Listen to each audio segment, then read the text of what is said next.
Casual Magic has been brought to you by Cool Stuff Inc., where you can get cool stuff. Use the code CASUAL to get 5% off of your sale.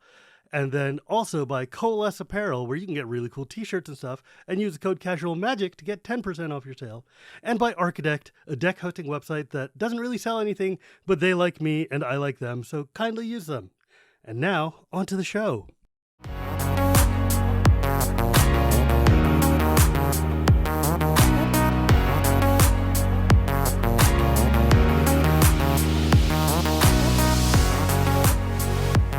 Hello and welcome to Casual Magic, the show where we talk about the fun side of Magic the Gathering. My name is Shivam, Bhatt, and Casual Magic is brought to you by Coalesce Apparel, CoolStuffInc, and Archidekt. You heard the little spiel before the show. I don't know why I keep saying this during the show, but that's kind of just how it goes. Today, this one's actually wild. I am very, very glad to be graced by one of the people who is the reason why I started this show, James Shu from Humans of Magic, which is the other interview podcast that you should all be listening to right now, which is far more professional and better than mine, is cordially joining me from Shanghai, which is actually makes you, I think, maybe the farthest I've had a guest come from. Like, I've had Mangucci, and he's from, like, Italy, but Shanghai is, like, on the other side, even farther than that. But yeah, I'm super stoked because it's not often in the podcastosphere that I get to sit and talk shop with somebody who does something literally the same thing that I do. Hi, James. Thank you so much for joining me today.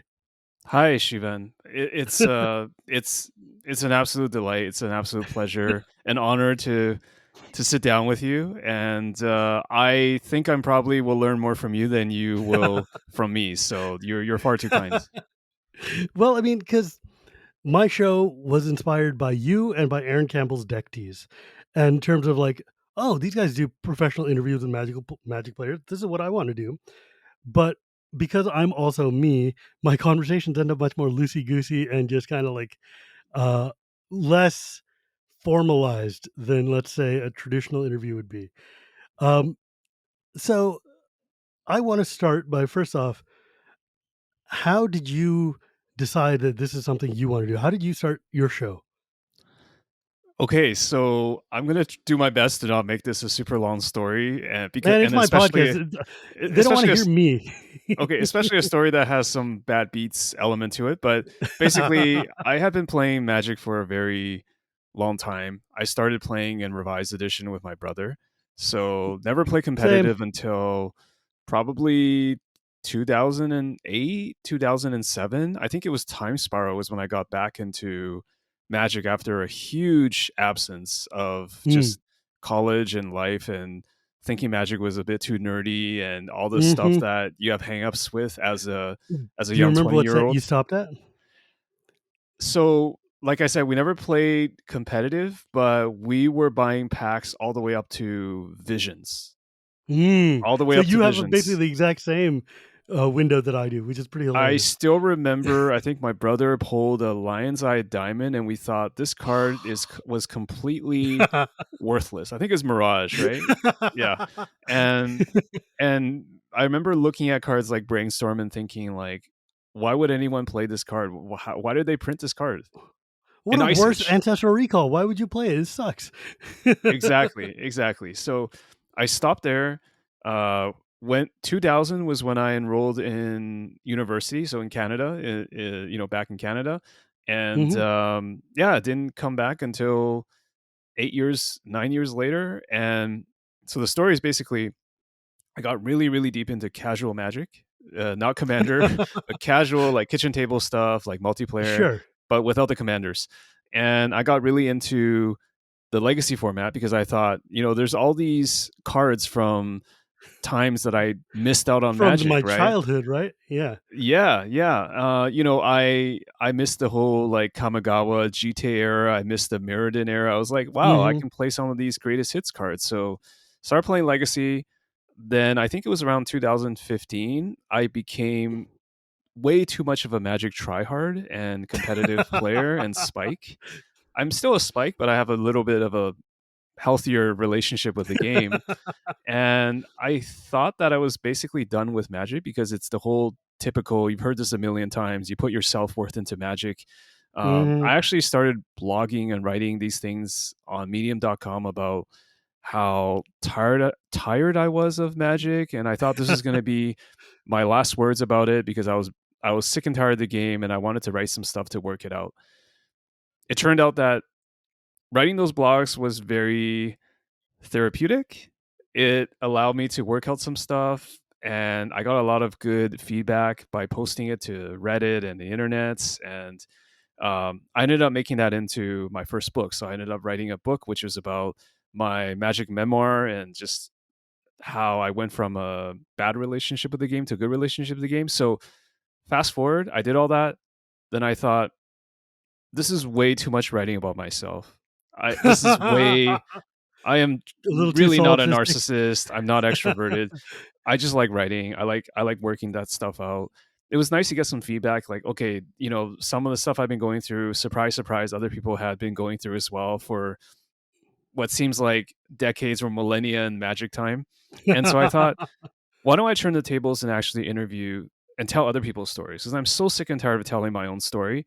And I felt like that was I had drained the well on that. So it was Mhm. really now time to just have conversation with other people and just do something different. And so Humans and Magic just kind of started it like that. It was just starting off because I talked to you about, you know, how you started your casual Magic, and I had kind of started Humans and Magic starting with people whom I knew a little bit better, and that's Mhm. kind of how it started basically. I mean, had that's kind of how a lot of us will get into a podcast, right? It's like, okay, well, if I'm going to do this, I'm going to grab my friends and I'm going to talk about it, and then I'll grab some other folks that I may know tangentially, and then you get to the weird people. You're like, I've never spoken to you before. Thank you Right. for coming on my show. And then it's like, okay, now things Yeah. are really weird. Uh, had you done podcasts before, or was this your first go? This is my first go. And I'm one of those people that really likes to study something, but not to the point of self paralysis. So I had my own favorite podcasts that were outside the Magic space, and I try to lean on those as a framework, just thinking about, Mhm. okay, so they did it this way. So how do I deconstruct that and try to use it in my own way? And so in the beginning, it was very much like you had mentioned loosey goosey. I am actually trying to become more loosey goosey in recent times I because when mean, I started, I was very like, you know, by the yeah. book. Yeah. I mean, I'll be honest. Like when I used to listen to your show, you were very much a very tight interviewer. You were a very, like you definitely had. Like I could tell. Like you would ask a question that would answer your question, and then you would have a trouble transitioning from that answer into your next question. Like I would see you be like either restate what they just said to try to find yourself into a transition that'll let you go into the next one, or you would kind of just like cut that and then move into the next question. And like there's no shame in that. That's a journalistic way of Oh, there interviewing absolutely is people. shame in that. I mean, it's a learning curve, but also like it just it I cringed listening to some of those earlier episodes, and I felt like, but you know, it's a learning curve, right? So Well, yeah, it's absolutely like if you're not trained in this, if you don't know how, and if you're just going from scratch and you're trying to work like reverse engineer how to do an interview podcast, yeah, you're going to end up. I mean, the thing that was good is that your formula, you have the skill within that. Even though the chops were not quite there, you still had the questions were intelligent and the conversation was intelligent and provoking enough to be able to give you leeway to learn. Because some people are like, I don't have the skills to do this, and I'm a bad questioner. But because you've got the actual personality to be able to get away with it, your show was a success and strength. And one of the things I used to look forward to listening to all the time when I had a commute and I could listen to podcasts, because you were very, very good at getting people to give you answers. Um, like you were saying that you kind of like listen to other podcasts and took your inspirations kind of from there. What I did was I learned how to do podcasting because my last podcast, Commander, and taught me the ropes of how to do the mechanical stuff. But mm. I listened to a show from a comedian named Mark Maron, who does a show called WTF, WTF, which is love basic, that. yeah, Yeah. one of the most That, important podcasts in the world right mhm, now, right? mhm. But what he is, he's an interviewer, and but he's not just an interviewer; he's a conversationalist. And Yes. I was like, I know how to conversate like he does because you can watch this conversation flow go back and forth, and you can watch him steadily progress the conversation without ever giving you the feeling that it's not just an organic talk. Yeah. And that was a skill that I picked up from there, which I think what my personal talent is. And I can see as you've been like as I've been listening to your show and you progress, you become certainly smoother and certainly better about having an organic feel to your show. Yeah. And so it's been really fascinating to watch because like I listened from a professional standpoint to listen to your show because I'm always curious, and it's always like, damn, he got a guest that now I have to wait like 7 months before I can ask him onto my show because it's going to be weird otherwise. Because I'm Yeah. always very jealous of the guests you get. You get good guests. No, you've got some good people too that I don't know how you're probably much better at the networking and the connections than I am. I'm just a guy I'm in just good at China who's badgering trying people, to, man. you know. But hey, that's How so? you gotta badger sometimes. You gotta be persistent, right? You miss all the I shots you don't mean, take. that is the truth. And if you're a content creator, the hustle is the game, right? Like if we're not people who are just like we can't rely on sets coming out and giving us new content. Right. It's not like, oh, Baldur's Gate is out. Now I can talk about Baldur's Gate. Oh, Double Master 2 is out. Now I can no. You and me, we're like, we have to go fishing and we have to find who's gonna bite so we can get them on my show so that I have something to talk about next week. Otherwise I'm screwed. Yeah. Um, so you were telling me though that you were in Canada. Did you grow up in Canada or because I like you're did. living in China So now? yeah, so uh I was born in Taiwan, and Hmm. so my we immigrated to Canada my family when I was 7, and I grew Where in up in Canada did you Canada, live? in Vancouver. So, Oh, Vancouver, sweet. I love Canada, West Vancouver. Coast, very close to Seattle. Uh, Lots of good I was memories just there of. last week. Oh yeah, yeah. It's It's a so yeah. beautiful That's I city.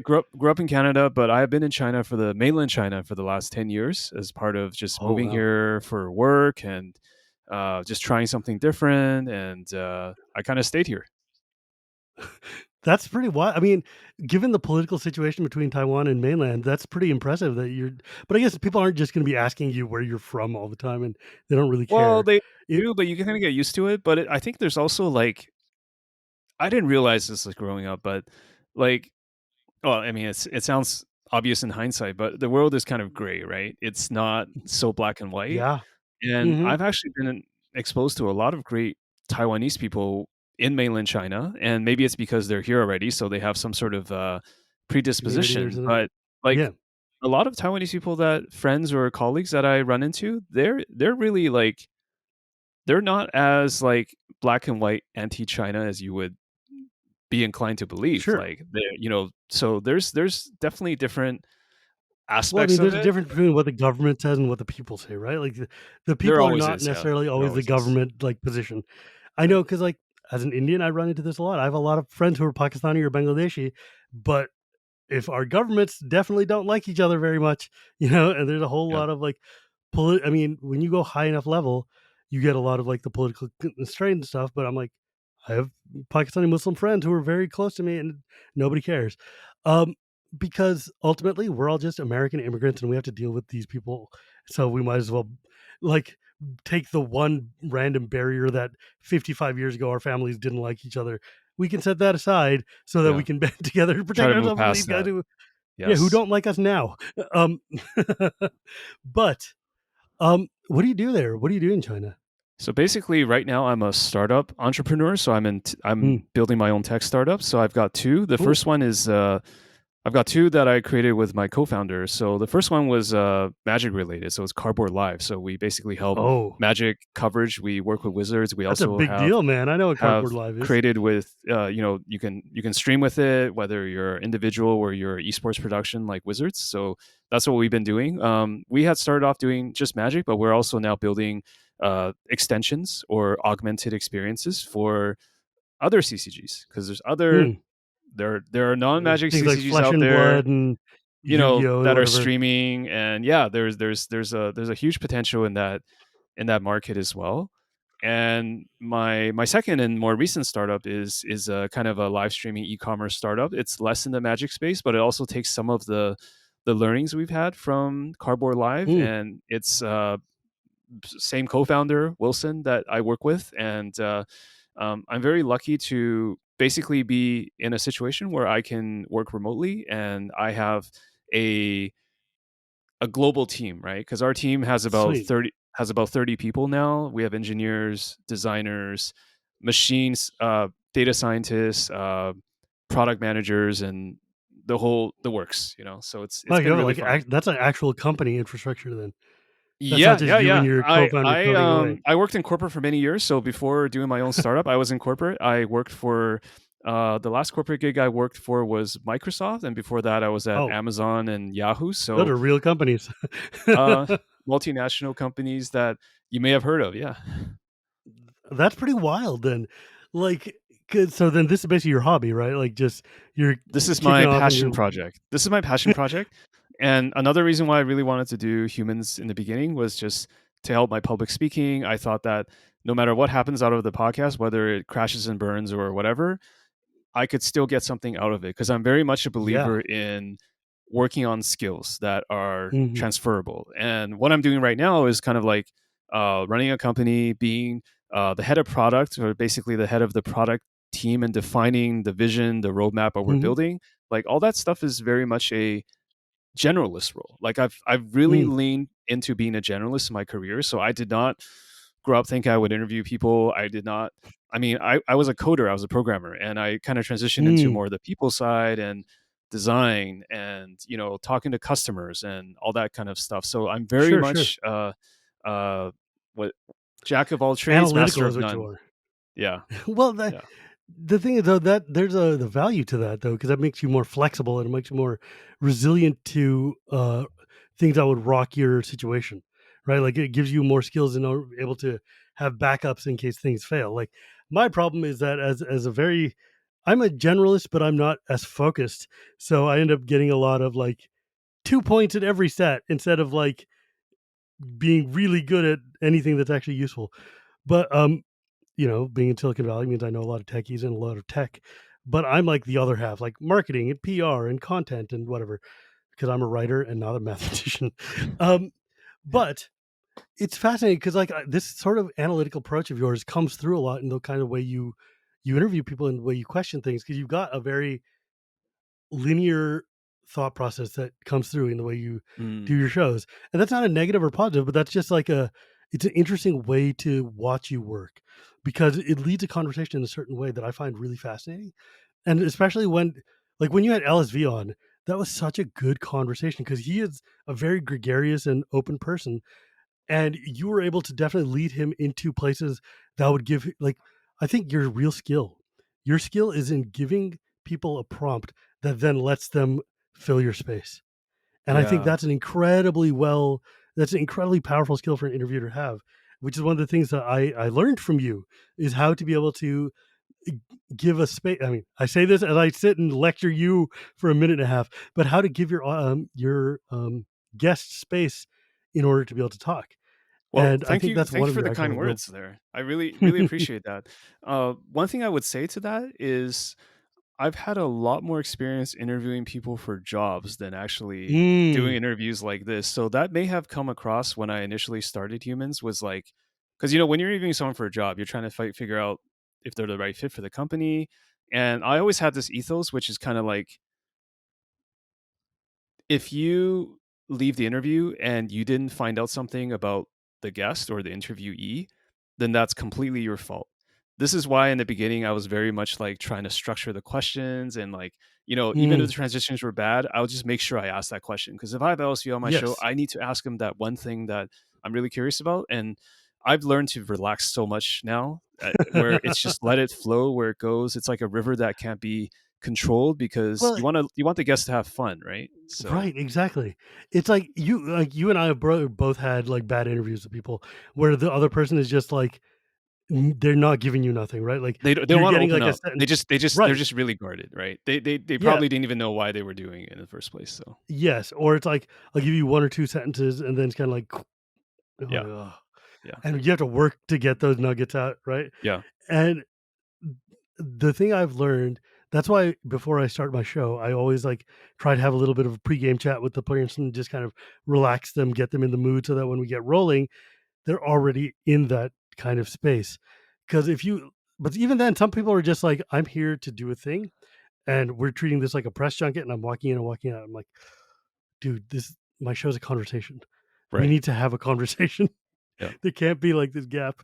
You Um, gotta have that badge of honor because the only way you know you've sort of made it as an interviewer is when you start having the occasional awkward or bad interview, because Yeah. that's when you know like you're generating content, and it's you can't be batting 100 or 1,000 all the time, you know. Like, and one thing that I've always learned is that no matter what you think your worst ever show was, there's some fan out there for whom that is their favorite show you've ever done, and they can't believe all the rest of your shows aren't that good. And you're like, but that was I put that out there because I had to, not because Yeah. I wanted to.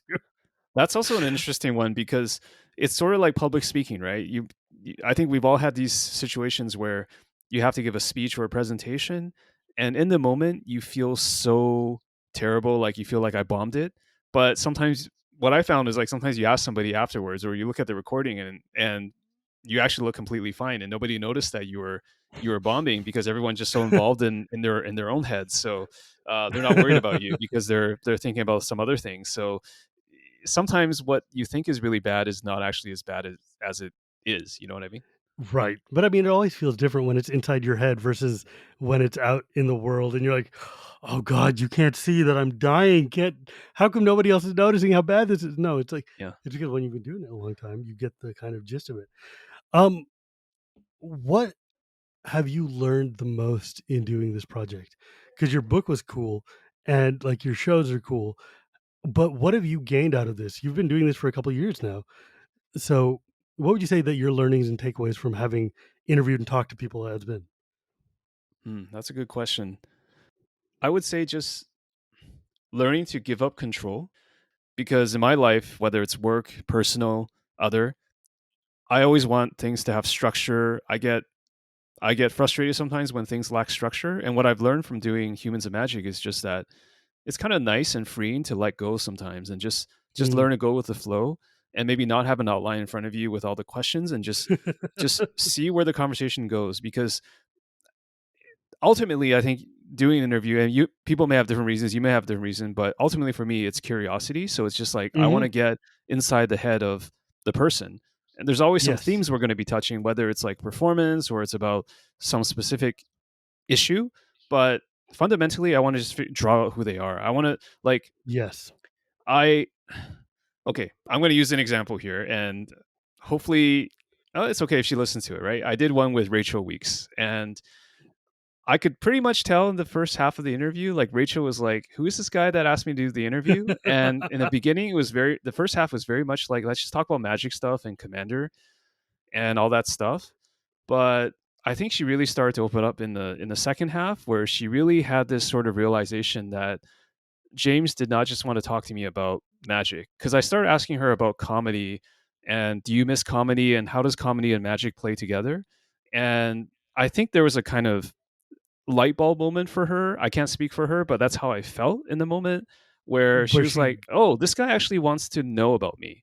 And the second half of the interview ended up being so much better, because the first half is kind of like she's used to talking about that, right? Because she's one of the Yeah. voices of faces of Commander, just like you are, and it's like she can talk about Commander all day. She has her own podcast, Command Spear, Yeah. but nobody really asked her about what it's like to be a comedian in Denver, and would you go back to doing comedy one day, and do you miss comedy, because she was very good at it. And Yeah. there's a part of her identity that is very much like comedy. Like you can't really, I mean, it's present in her content now, even for Magic, but like you can't walk away from that. So I think that's the cool thing, is just sort of like that moment when the guest is like, I feel like the interviewer actually wants to know what I'm about, and Yes. Yes. that's very rewarding. That's like, of course, there's also the other things too, like, during COVID, like, it was a way to connect with people. It's a way for me to continue to be in the Magic space, because I'm not a well-known Commander player. I'm not a, I'm just You interested in don't run a format. storytelling. I'm just interested in storytelling, and so I think the podcast medium is really good for that. Yeah. Man, I could have given that exact same answer and it would have been much, much shorter of a podcast. But because that's exactly it. Like I'm here because I don't it's not that I care about magic, because obviously I care, you care, we all care. That's why we're doing this. But I'm interested in who you are. I want to know why you play Magic. What are we doing? Why are we in this community together? And that's part of the why I just find such enjoyment out of your show, because you're able to get these people, and because your conversations, your guests tend to be more pro level, more spike level, more like, people that I in my commander sphere wouldn't necessarily have access to. And so it's really interesting to listen to you sit and talk to these like high end pros and discover who they are, because I think that humanizes them in a way that I haven't been able to do. And that's part of also why I do this, because I want to know who you are.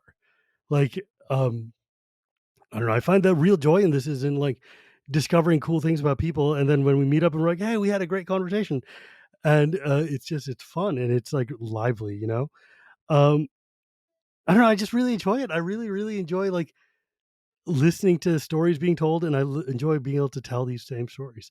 I don't know. I think that we have a lot in common with, even if my style is a little bit less formal. Well, I Um, aspire to be more in your style, that's for sure. It's certainly leaning that way, so it was real funny though, because like when I was at Richmond, my friend Chase was like, "Yo, do you know Humans of Magic?" I'm like, "Yeah, I'm familiar with them." It's like they were asking me questions about you, and I'm like, "Tell them whatever they want to know. It's fine." It was super funny. Oh, Um, man, I gotta ask you about this. I know this is your interview, but that's fine. Hit me. what's the deal with you and Chase and Hullbreacher? You gotta tell me the Hullbreacher story.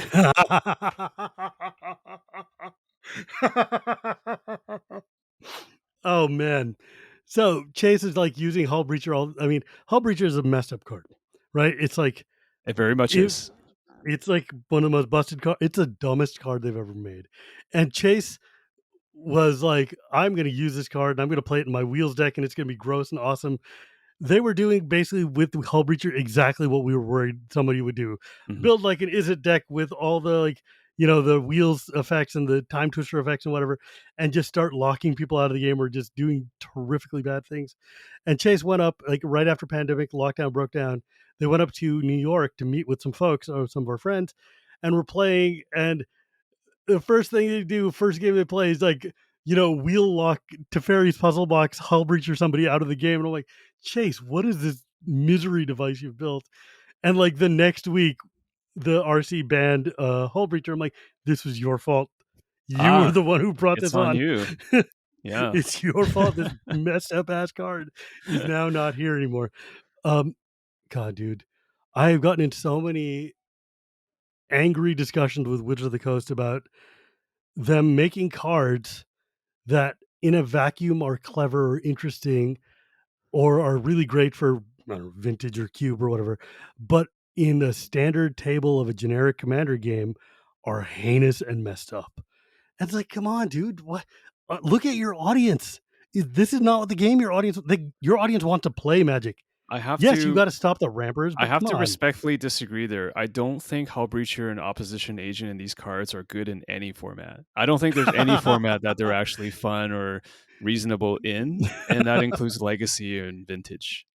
Just my opinion. Man, it's wild to see some commander cards show up in Legacy and like Monarch cards showing up.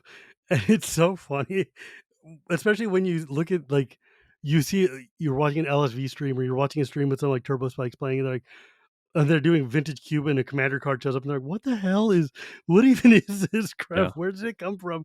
And I'm like, you have brought my multiplayer home to you. Um, there, Oppo, I played against Oppo a few times at Richmond, because a lot of people didn't play it over Spell Table, because that card says basically when you search, you give your deck to somebody else and they get Right. searches It's kind for of you. hard to operate that in a webcam It's hard to do context. that on a webcam, which stopped that card from being like auto banned. But now that we've opened up again, we're seeing people play. I'm like, oh, this card's actually miserable. This is not a fun card. I mean, it's not a ban worthy card because the decks that it's in are already misery engines unto themselves. Right? Like Okay. these decks suck. They're So already turbo it's mill like an you and added locking you out. 0.2% misery on top of the misery. Yeah, it's So like if I'm nailed to the wall and you decide to add an extra nail that puts my shoulder against the wall, but I've already got my like arms and legs already nailed to the wall. yeah. That one in the shoulders, if I take it away or not, my arms are still tied to the wall. Right. And Right. like I'm still dying. This is not great.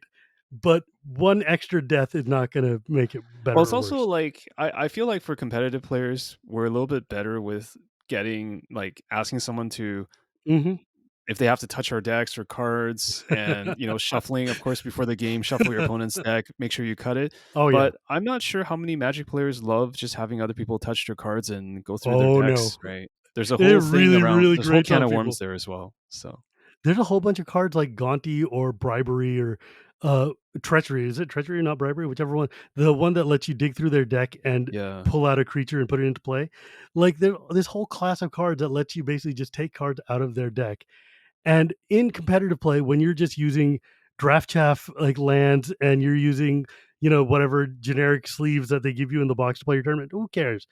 But in Commander, when all your cards are double sleeved and they're all like blinged out in gold triple and they're sleeve, every Japanese like, spoil, and yeah, right, they're all inventions and they're all like altered, alpha land. signed, yeah, And then someone comes up and picks up your deck and starts filtering through and fetching. You're like, yeah. put that down. Mhm. Have you played any Commander? I play a little bit. I have a friend in Shanghai who is probably one of the biggest fans of Commander in the world, because actually, shout out to my friend Arthur. He's actually the person that got me to interview Commander people in Humans of Magic, because Does he speak it, English? he does. He's actually an American, Because then I want to talk to him. A Taiwanese American dude. He has his own podcast actually in English, and but he's doing it out of China. And I've had some I great need to know conversation with because him. yeah, Yeah, part of my job is to chat he's not like a famous a person in the Magic personality. community, but he's like one of the most extroverted people in Shanghai. He knows probably half the city, and they have regular Oh, play sweet. groups and for Commander. And I've definitely What like, is? yeah. You go ahead. Oh no, I was just gonna say I definitely have like dropped in on a few sessions and just observe slash play, hang out. So yeah, Do you I'm a have a deck little of your bit. own, or do you just borrow one? I just borrow one, but for me, like I have a for me, like I'm just a black mage. So if I play commander, I needed to build a deck. I would just build mono black something. I don't even care what it is, just a mono black commander.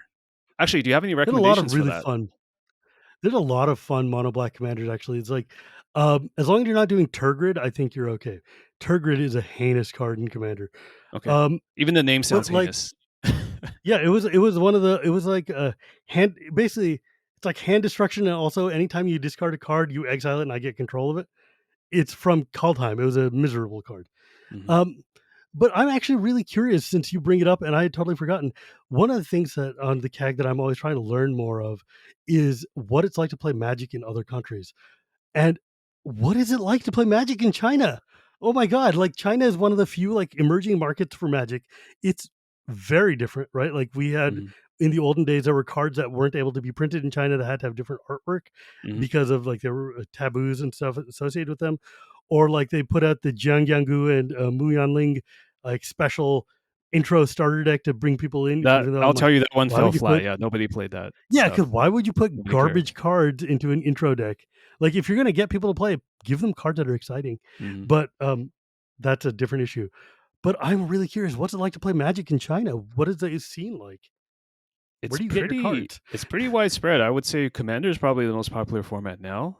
They're all formats are represented, lots of LGSs, so it's very, Really? in some ways it's some, at least in the larger cities like tier, they call them tier 1 cities like Beijing, Shanghai. They're very developed, so there's a very active Magic scene. The That's cool. there there's a lot going on here. So I would say it's not like the same market as Japan or some of the other Asian countries, Mhm. but China's definitely, like, Magic's fairly popular if you know where to look for it. Like it's around. It's around. That's And sweet. in terms of the actual cultural aspects, I guess most people have a pretty good basic grasp of English, so you could basically just play even if you're a foreigner and you bring your English cards and whatnot, Mm. and everybody kind of knows how to. It's kind of like, if you've ever played Magic across cultures, even if you went to a Japan GP, like you figure out how to uh play the game and the Like, match and things like that. So yeah, I mean, I speak Japanese pretty well, but I don't speak Japanese Magic, right? Like, I don't know how to say uh tap in Japanese, right? right, right. Like, I think it's or tapu. it's a tap. タップ Yeah. してください. Yeah, but goddamn. Um, It's funny. It's like it's weird because like magic is such a specific vocabulary, and there's words that we would use that don't apply to Mhm. normal conversation that you have to sit there and figure out what is that? How do I say this? And but it turns out everybody, if you point to a card, everybody knows the card's art is, and they can Yes. figure it out.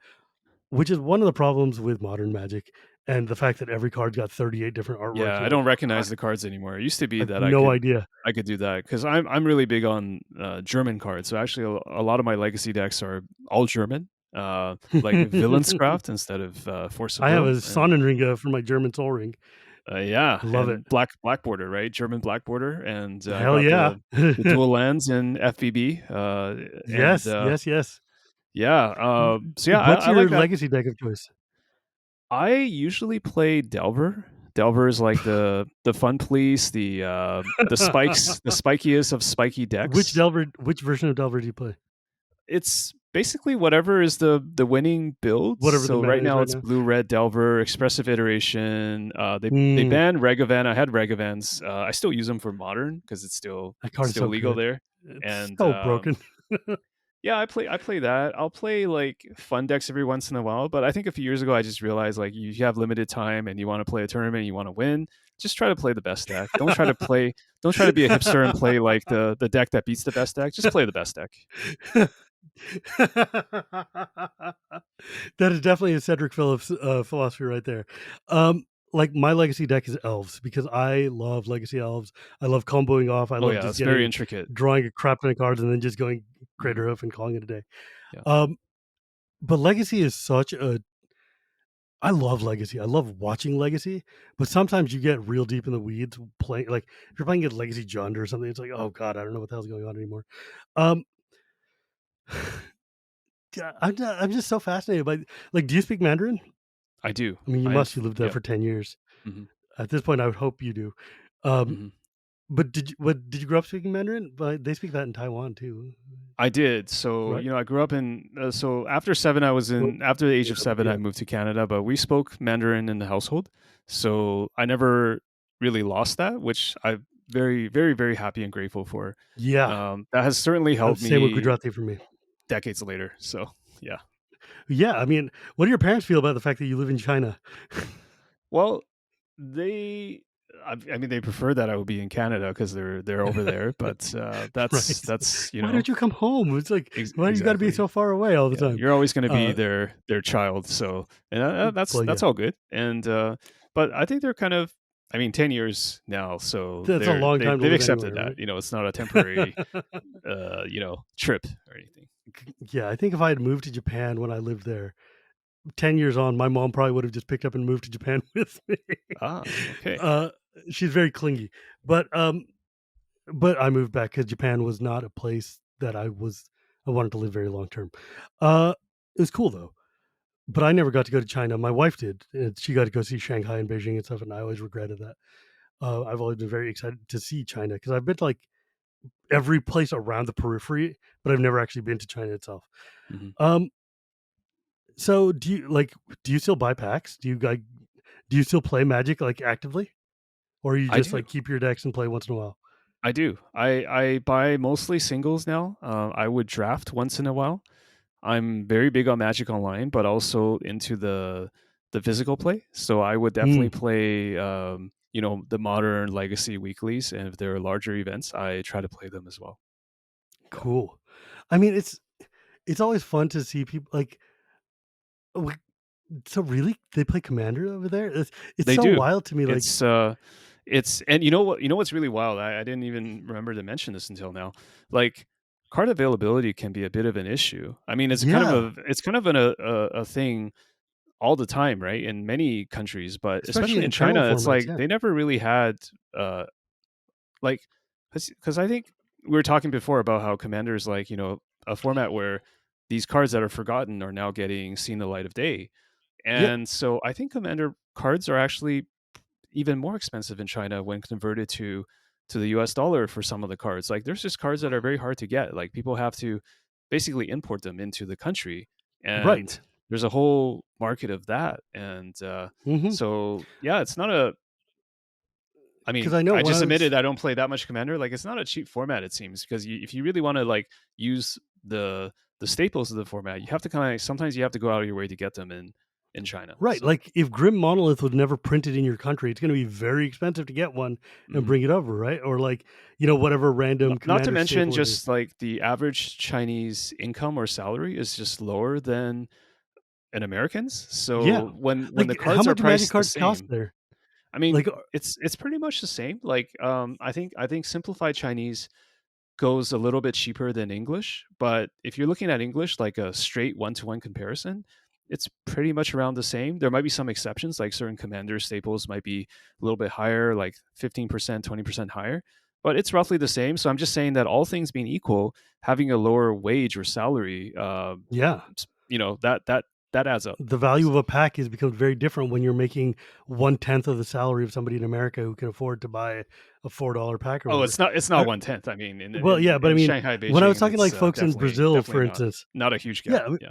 right, but in Brazil, though, like, Brazil's both got a very large income gap versus America, as well as their import laws make it very hard for new Magic cards to get in there, and so those guys are like, "We play hardcore CDH or, like, Commander or whatever, we have to import cards from anywhere, China, Japan, Italy, any Yeah. place that we can get Magic cards, we will just bring them in because you can't be sure that you're gonna get an English or a Portuguese one because who knows when they're gonna show up, and they're all Mhm, super expensive, and mhm, so they're a very proxy friendly country because you have to be in order to play. And mhm. like there's a whole bunch of cards that were just never printed in Chinese in the first place. So I know that, for instance, like a lot of these supplemental sets just don't get printed outside of English and Japanese, Right. which is wild to me. If you're thinking about the fact that like they've got all these commander decks, people are playing commander in China, but they're not printing them in Chinese. That seems like a miss. Um, but that's a WotC problem, I guess, not a Mhm. you and me problem. It's Um, a me problem too because there'll be cards that I want in German and they're not available in German. So very selfishly, I don't like that either. That's very fair. That's very fair. Um, German. Yeah, why German cards?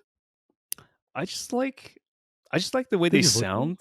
Like they're and okay, so there's two reasons, right? One is just uh okay, I'll say three. One, the first one is that English is too easy. Like you can too easily Mhm. I think there's a certain joy in finding cards that are a little bit harder to get compared to usual.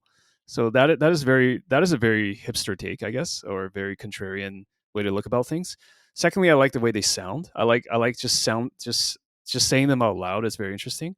And the Mhm. third reason, which I think is also a big one for me, is you can use them to troll players because the cards are written the cards are in the alphabet, so someone will like pick up the card and think it's in English, and you'll get these And then they'll weird be like, "Hmm." reactions where some people actually pretend they understand the card and put it back down, and I love So that you're stuff. saying this So does 3 damage to me. It's like, is that yeah, what I'm saying?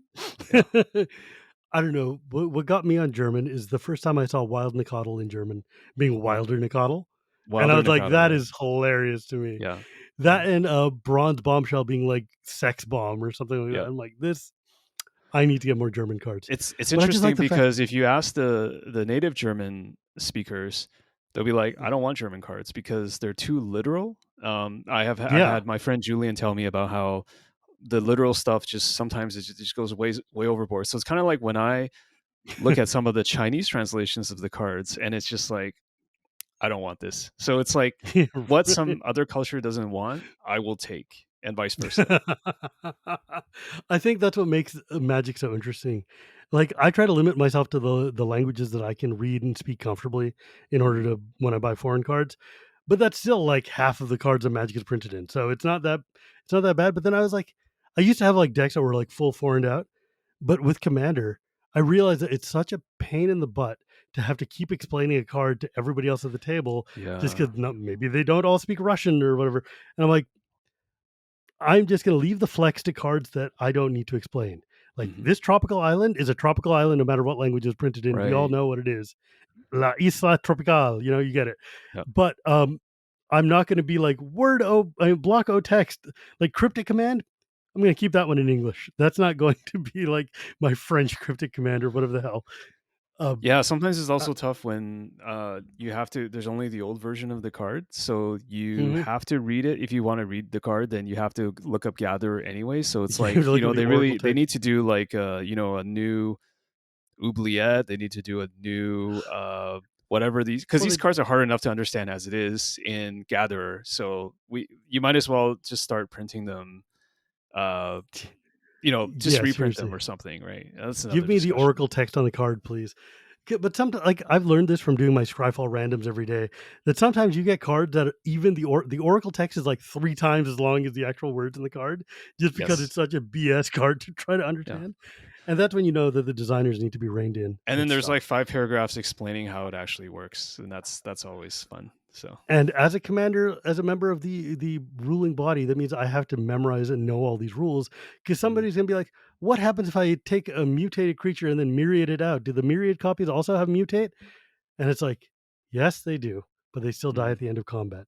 mhm, Okay, well, I'm like, "Oh god, why are you doing?" And they'll ask you these weird corner case questions that in Commander are just a thing that can happen. And it's right. like, "Oh, this sucks." This Have you gotten a chance to play Baldur's Gate yet? I have not. It's a lot of fun. Is it good? I don't know. I haven't been paying Yeah, I mean, attention. if you like drafting multiplayer sets, yeah, it's super fun. Okay. Okay.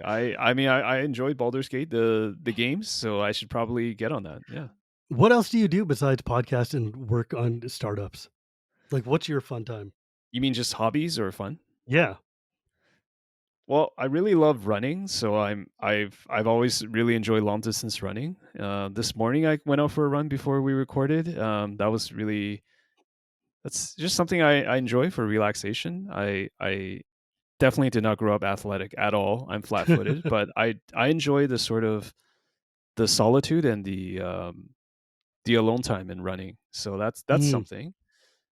I also really just enjoy reading. I try to read between like 15 to 20 books a year, mm, mostly me nonfiction, but too. I'm trying to do more fiction, just like you. I know you're into Sanderson and other I authors. reading is my favorite is that's the hobby that I keep to myself. Like, I have hobbies I share with people, and then I have reading, which I do for me. Like, Hmm. I read something like I try to read at least 3 to 4 books a month, depending, Hmm. like, I'll have either a video game Okay, year so or a book year. you're a very avid reader. Okay. Well, yeah, I'm also a speed reader, so I can go very fast. Ah, But, okay, you've like, got that. Yeah. I alternate between this year, I'm gonna be playing a bunch of RPGs on my video games. This year, I'm gonna be reading a bunch of books, and that way I can go back and forth between them, and it's like Hmm. farming. You leave the land fallow and then come back next year and it's fertile again. Hmm. Um, but yeah, we should trade some books because there's a lot of really cool things to be reading out there. Yeah. Uh, I love reading so much. It's like it's my favorite thing to do. Uh, but man, because I've just been thinking, I'm trying to stall because I'm thinking about like mono black commanders, and I just keep getting lost. Like one of my It's okay. favorite I'll go ones to actually that EDHREC or really, something. Yeah. dude, EDHREC is a bane and a boon. But one of the coolest ones was put out in M21 called VITO, the Thorn of the Dusk Rose, which is like this life gain commander, which is basically a vampire. It's a 1/3, but it says when you gain life, target opponent loses that much life, and then you could pay a 5 to give all the creatures you control lifelink until end of turn. So you basically Mm. build a gigantic life gaining engine, run them down, and then just nug everybody for a billion. It's very black, but very fun. Yeah. Yeah. So my I know. favorite black creature growing up was Juzam, Juzam Jin.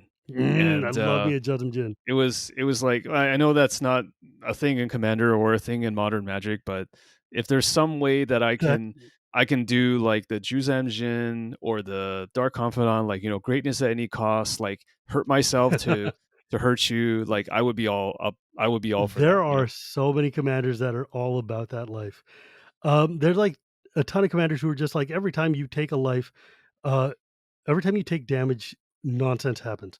Who is it? Was it Kothafed? Or one of the demons out there Okay, you got to was just recommend me something. one of those. Yeah. Yeah, I will send you. I'll send you a thing that you should check out because there's a couple of these dudes who are like every time you lose life, great things happen for you and bad things happen for them, and I'm like Hmm. that's like Juzim Jin was one of my favorite cards growing up. It's one of the cards I've always wanted to have. Like Hmm.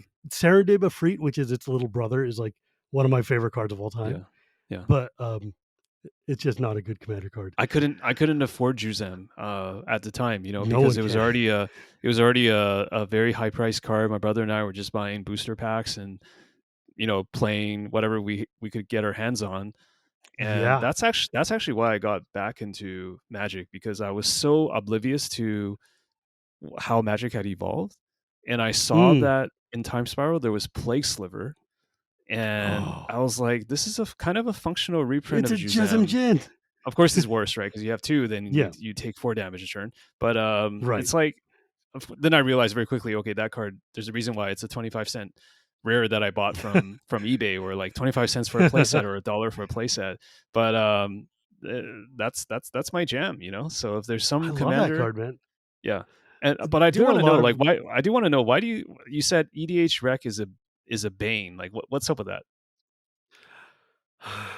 so one of the things about EDHREC, so it is undeniably a benefit to the community, right? It's like a source of information. It's got all the stuff in one place. But the problem that we run into is that people use this tool and it homogenizes the game. Because people will look and say like, "Oh, let's take I don't know, token commander that just come out, whatever, some Mhm. Selesnya person in a precon. Okay, I'm gonna go look it up and see what to build." Well, when they look it up, what they don't realize is that so EDHREC takes an amalgamation of uploaded decks from these various deck building websites and says these are the most popular cards in there. Well, people will write up their whole deck list of the precon and they may not edit one or two cards. So you'll see like, oh, this card is like in 90% of the decks for this commander. Oh, but it's just one of the things that was in the precon that nobody took out. It's not necessarily synergistic, it's just there. Mhm. But the problem is the data that goes in there, if you don't know how to read data or how to properly sort it or search or use the tools there, and you just look at it at surface value, you're getting a very skewed understanding of what's Mhm. going on. Because by nature, higher end competitive higher end and more invested commander players are the ones who are going to be putting out a million deck lists, putting them on Moxfield and Archidekt, Right. and putting them up there to They're get like into super there. optimized machines of death. Yeah. Right. So all the things you see in the database, you will end up just floating to the top like, oh, okay, this deck apparently everybody who plays this deck uses Adnaz. Everybody who plays this deck is using like, a Tainted Pact and like Thassa's Oracle type of, but that's a very skewed understanding of Mhm. like what you're supposed to do with this thrall based commander or something.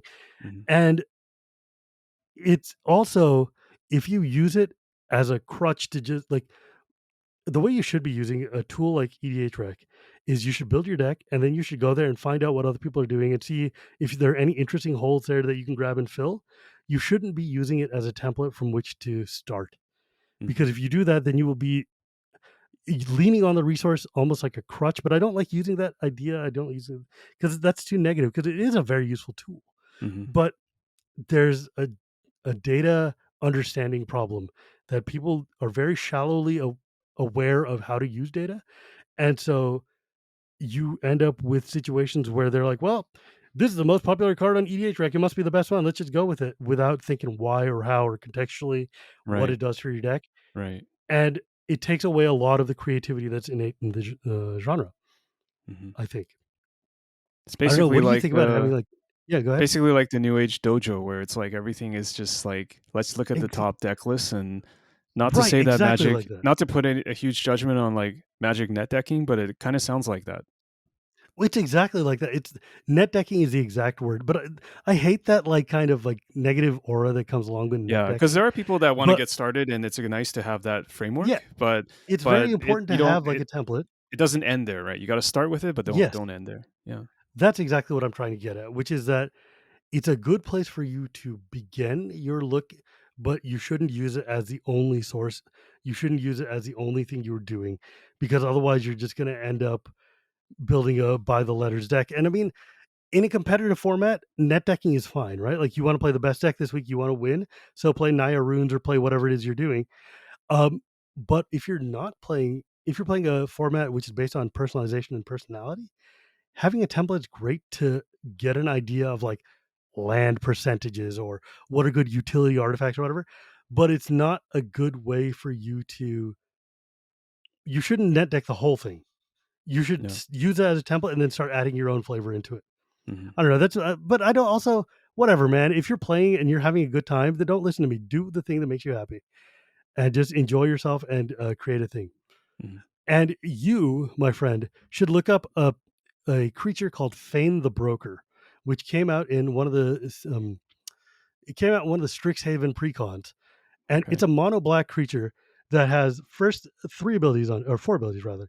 One is tap it, sack a creature to put 2+1/+1 counters on target creature. Second, tap it to remove a counter from a creature you control to create a treasure.